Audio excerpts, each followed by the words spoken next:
Hey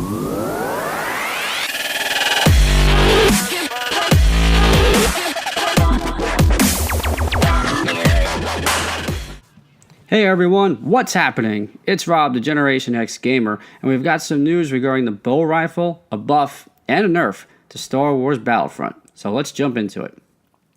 Christian Johansson was answering questions from users on Twitter Tuesday in regards to fixes in the game. Jared over at the Star Wars Gaming Outpost asked Christian, will secondary fire see any changes in this patch? It goes without saying that everyone is in agreement that secondary fire for both the TL50 and the Briar Pistol are way overpowered and need a nerf. Christian replied, the main updates is a fix where they did excessive damage to vehicles and the cooling flush skill game will be harder to play. He also answered another question in regards to secondary fire damage to heroes, to which he replied, yes, it's been adjusted. Christian, a big thank you for this update that both weapons will be nerfed. Although I use the TL50 and the Briar Pistol, it is ridiculous at times. With this update, it seems you'll have to be real quick to activate the cooling flush, and if you don't, it may be that the cooldown will be longer. I hope they reduce the spread as well with the TL secondary fire, because you can be behind a large rock and still be one-hit killed at full health. But God knows I have been. As far as the Briar Pistol goes, he's absolutely right. It does insane damage to heroes, vehicles, and turrets. You can one-hit destroy a manned turret, destroy an ATST in 2 hits from the back and 4 from the front, and you can do serious damage to heroes. Now the next question came from Mo Diddy, who said, I really like the Stinger Pistol, but can it get a buff?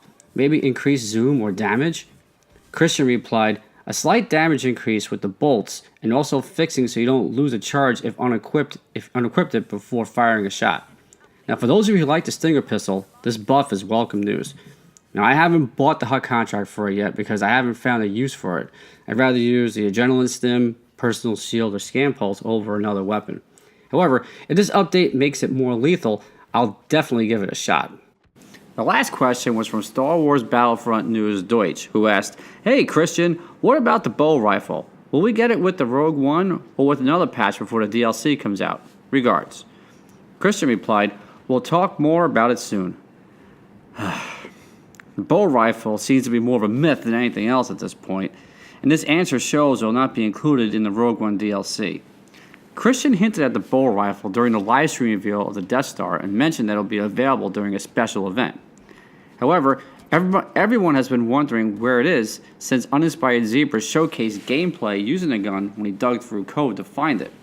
He also dug through the code to find the gun will be a viral pickup, but this has been news for a while now.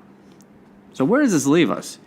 It seems there will be a long list of fixes in the patch that's included with the Rogue One DLC to go along with the hero bugs in Walker Assault, Supremacy, and Hero Hunt, along with notorious other bugs since the Death Star DLC.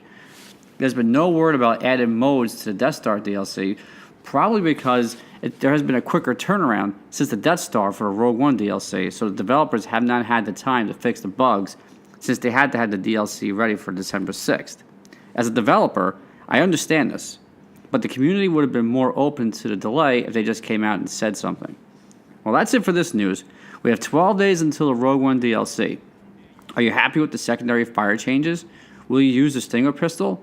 Tell me your thoughts. Please give this video a thumbs up and subscribe to more news. Generation X Gamer out.